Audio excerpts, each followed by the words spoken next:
Now, when it comes to the universities already now, we realize that for the past 10 years at least, the universities, and I'm talking about the universities in Malaysia, they have their so-called academics, their so-called scholars, proudly announcing that we are not teaching philosophy, we are not teaching history, we are not teaching literature, because this is all irrelevant.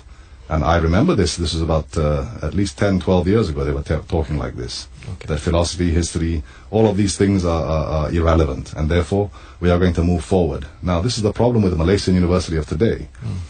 Even though they call themselves university, they are not really universities, because there is no universality in them. What they are teaching is more geared towards the industry, and therefore, even though they call themselves university, all the subjects that are taught within the university, emphasis is given on subjects which will later on benefit industry. And this is not the aim and objective of a university or an education system as a whole. An education system is supposed to educate, and it's not supposed to be geared towards some industry or other. But this is how it is today. Now, the reason the Malay youth today find it hard is because in their schools and in their universities, they have not been learning literature, they have not been learning Malay literature, they have not been learning philosophy. And if I say this, people will say, well, what kind of philosophy are we talking about? We are not talking falsafa, we are talking hikmah. And the Malay of today, the Melayu Baru today, will be shocked to realize that there is such a thing as hikmah Melayu. There is a Malay philosophy. But they are unaware of this because they have been forced to think of the Malay culture and civilization as being the Sejarah Melayu genre. But this is the big mistake, actually, because number one, Sejarah Melayu genre is not a book of genealogy, nor is it a book of history per se. I mean, strictly speaking, it is more a book of literature. Like the Hikayat Morong Mahawangsa, which they're so fond of. These are all books of literature with a lot of fantasy, but there is no hikmah in it. But the Malays do have hikmah Melayu. They have a Malay philosophy, and they are completely unaware of it. And this is why they can come up and say that we are not going to teach history and philosophy anymore. Because when we say philosophy, they are envisioning something like Aristotle, Plato, Socrates, the Western Voltaire, Sartre, these kind of things. That's what they envision when we say philosophy. But what we mean is the hikmah Melayu, the Malay philosophy.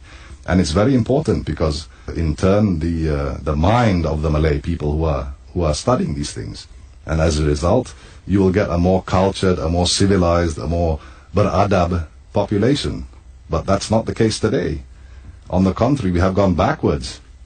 We have not become more beradab, we have become less beradab.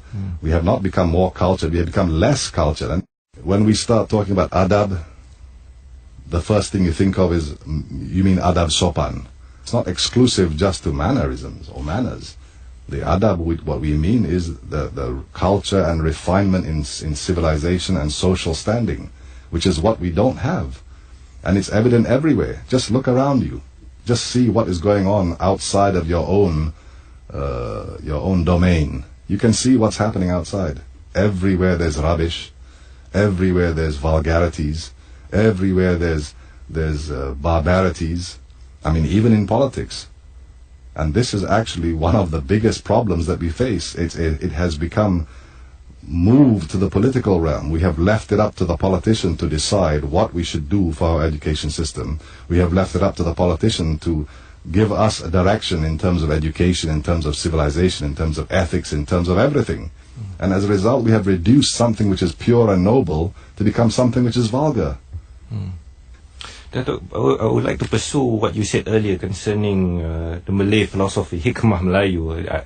I don't think this is something the Melayu Baru is very familiar with. Perhaps you could share with us an idea of what were the conversations like in this hikmah Melayu. I mean, I'll give you an example. If I say hikmah Melayu like this, I mean, this is a radio station, a radio show meant for the general public, and therefore we are not assuming that everybody's going to understand what we are saying, and therefore we are trying to be also quite simplistic and quite vague in certain things. I remember someone was complaining last time to me that I was a bit vague on my education system because I wasn't pinpointing what we need to do. And my answer to that is simply this. I'm not going to pinpoint anything until we get a concerted effort that they actually want to listen. Otherwise, it's no point. Now, when it comes to this Hikmah Melayu thing, I'll just give you one example. Let's look at the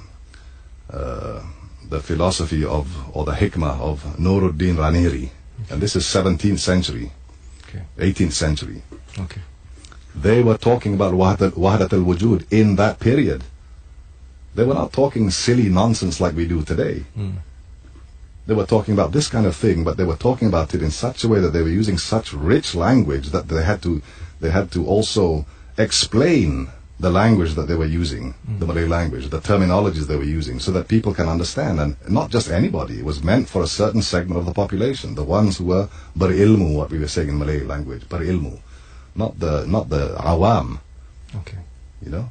So I mean, look at that. That's 17th, 18th century. We have Nuruddin Raneri talking about Wahdat al-Wujud. And this is the kind of questions they were raising and talking about. What do we talk about today? Right.